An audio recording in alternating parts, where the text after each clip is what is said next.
Ladies and gentlemen, how's it going? Once again, I'm Matt from That Stack, but otherwise known as your friendly neighborhood basement dweller. But don't worry, ma'am, I am from the internet, and today I want to talk a little bit about internet-based psychology. Now, we've all heard the saying, you should never look up your symptoms online, because as soon as you do, you will realize that you have cancer. Everyone has cancer if you ask the internet what you got. Of course, if you have an issue, what you're supposed to do is you're supposed to go see the doctor. But people with mental health issues are choosing not to do this. Now, why are they choosing not to do this? The price is definitely phenomenal. It's through the roof to get a head shrink unless it's part of your work services. But still, there's all kinds of people out there that would rather go to Reddit looking for advice from internet strangers than they would actually seeking help out. And of course, with mental issues, just like physical issues, you shouldn't be looking online for this stuff. And I see a lot of people doing it, and I see a lot of hit and miss.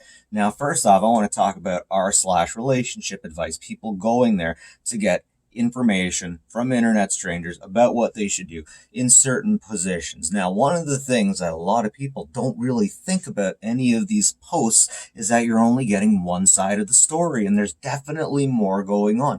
It seems like a lot of people kind of take this for granted, especially on r/Am I the Asshole? R/Am I the Asshole is a place where people go for relationship advice when they just want to be right. R/Dad is Beautiful has shown that it seems to be very biased towards the male sex, but it's a good place to go for a feel-good story. It's not the most reasonable place, though. I've seen r/Am I the Asshole degrade into talks about divorce just because the husband failed to clean up all of the silverware at the bottom of the sink when he did the dishes.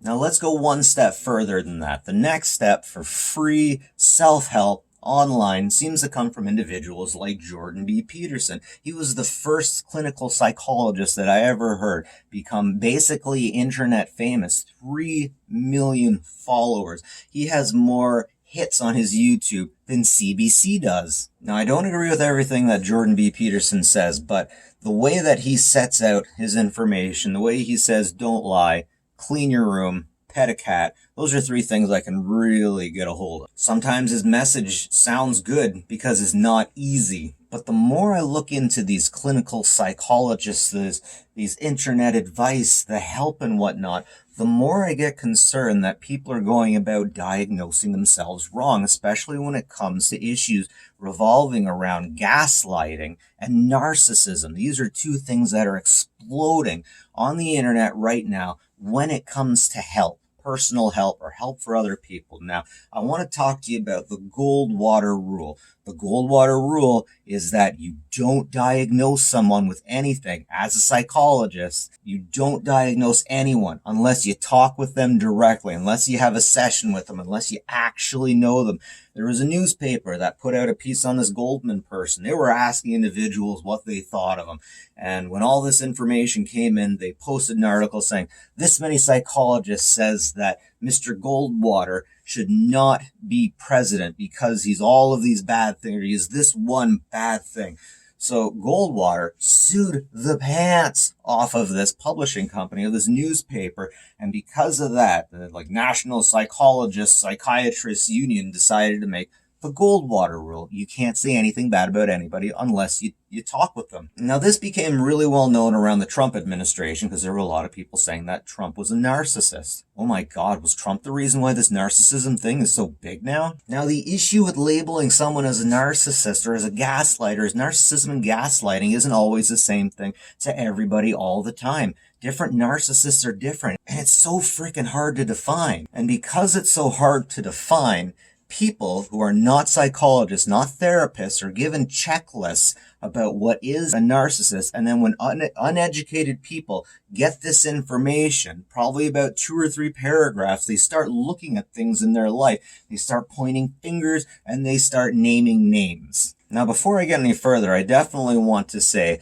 that gaslighting is absolutely a thing. Narcissists are absolutely a thing. But we're making the definition of narcissism so big that we're going to start being able to drive frickin' buses through it. So narcissism is a topic that's popping up quite a bit. About 20, 30 years ago, if someone was having a problem in a relationship, they would just say that this individual is crazy, that they're psychotic.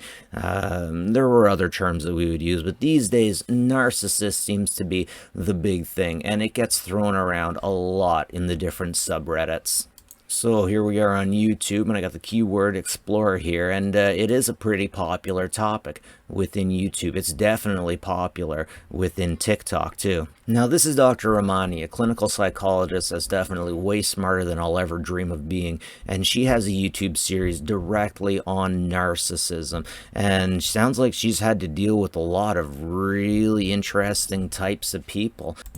She definitely knows a significantly high amount about narcissism, and she'll talk up and down about it. But the thing is, in this situation, it's never about looking within. It's always about looking without, looking at people and judging them, basically. And I haven't found any episodes about false positives, because there definitely can be. It seems almost as if it's hard to go through life without having a narcissistic day in your life, because the term is just so broad. And what I dislike about Dr. Ramani is she never points out any of the nuance within the narcissism. As you can see, there's multiple articles saying that the narcissistic label absolutely gets thrown around quite a bit. But these days, it basically seems to be a good thing to use as an excuse against somebody, anybody that you don't like. Now, once again, narcissists are absolutely a thing, but they're only about 1 to 4% of the population. So in this particular video, she's talking about narcissists and crazy driving. And she talks about how you can tell if someone is a narcissist by how aggressively they drive, basically. But then you see this thing in the top left. See the video description for info regarding approved uses for this video. That's interesting. Disclaimer, this information is for educational purposes only and not intended to be substituted for clinical care. Please consult a healthcare provider for guidance specific to your case. This video discusses narcissism in general. The video does not refer to any specific person and should not be used to refer to any specific person as having narcissism. Permission is not granted to link or repost this video, especially to support an allegation that the makers of this video believe or support the claim that the specified person is a narcissist. That would be unauthorized misuse of this video and information within. So they're saying that these are what makes a narcissist, but you can't hold me to it. You can't hold me to it.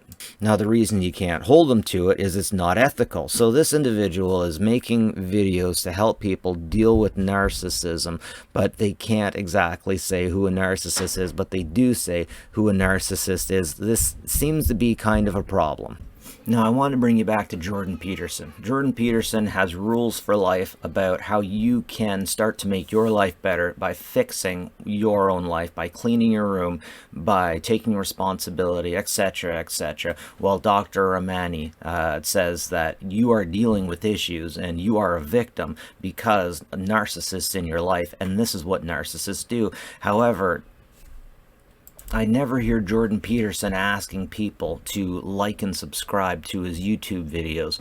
But Dr. Ramani, however, in almost all of her videos, she seems to ask people to like and subscribe, as if she's really trying to monetize, make money from the situation. It's a hell of a lot easier to tell somebody that their problems are other people than it is to realize that the problems can often be of your own making. So when I talk about nuance and interpretations, this is the kind of stuff I'm talking about. Here we are on verywellmind.com, and we're looking up how to recognize someone with covert narcissism. Now, there's different kinds of narcissism. Your standard grandiose is what everyone's used to, but you also get your covert. And man, the nuance is so thick with the covert. So we scroll down and they list out what it takes to be a grandiose narcissist, having a sense of self-importance or grandiosity. I think we need to have a better definition exactly of what grandiosity is, because man, these days when everybody gets a ribbon even for just participating, I think everyone's a little bit grandiose. I think we need a better definition for this one. Experiencing fantasies about being influential, famous, and or important. Isn't that just called daydreaming? Exaggerating their abilities, talents, and accomplishments. That's anybody who has ever made a resume. Everybody shines the turd whenever they make a resume. Craving admiration and acknowledgement. So do you mean if you don't crave any admiration or acknowledgement at all, then you're perfect? And if you ever at any time crave admiration and acknowledgement, then you are a narcissist? But the acknowledgement part, I know there's a lot of people that would like to get acknowledged by their parents a little more often. Being preoccupied with beauty, love, and or success. Okay, so if you're a girl and if you buy a beauty magazine, you're a narcissist. If you have a vanity where you have 3 mirrors, are you a narcissist? Having an exaggerated sense of being unique. Now, hold the phone. Really? I mean, I've already talked about being in this generation where everyone gets an award just for participating, where everyone is a snowflake. I'm not even using that in a derogatory way. We're literally taught that we're snowflakes, that everyone is an individual, and everybody is just one of a kind and super special, that everyone is unique. And when everyone's unique, is anybody unique? I had a friend that used to say, you're unique just like everybody else, believing that the world owes you something. Now, I'm just saying, I know a lot of people out there that have had really freaking hard life, that the world has just crapped all over. You know, most of the people actually going out there for psychology or psychological help, for mental help. I've heard clinical psychologists say this multiple times, that most of the people coming in for mental help aren't mental. Well, that's not exactly what they say, but they don't have mental problems. It's just that life is crapping all over them. I think there's a lot of people who think that life owes them less suffering. So I don't know, this just seems like another thing to me that everybody has. Exploiting others to get what they want, no matter how it impacts others. Okay, so I think that one's a little bit clear. Lacking empathy towards others. So in every case, all the time, do you always have to have empathy for everyone in every situation? If you came across another true narcissist, true grandiose narcissist, if you had empathy towards them, it wouldn't be the best things. But there are definitely some people out there who I do not have empathy for people who don't try, for people who don't even try once and fail and never try again and expect the whole world to give them everything. So that comes back up to the world owes me something. Now, what we need for things like this is a little bit of frickin' context. So the real nuance here is that there's a lot of people that will be looking at people within their life and seeing if any of these individuals ever did one thing that they could check off this list. And if they did, then they're automatically a narcissist. What I'm saying here is the term is definitely used way too much. And internet psychology is becoming a big deal. There's a lot of people out there that are looking at the world through the eyes of psychologists who aren't actually psychologists. You get all kinds of people within the subreddits acting like they are mental health professionals. Ladies and gentlemen, that's about all I got to say about this situation. Internet psychology, people acting like they know what's going on because they watched a few TikTok videos or maybe a few YouTube videos and checked out a few web pages. Remember, you're not supposed to diagnose yourself medically from things you see online. You're not supposed to mentally diagnose other people about things that you read online either.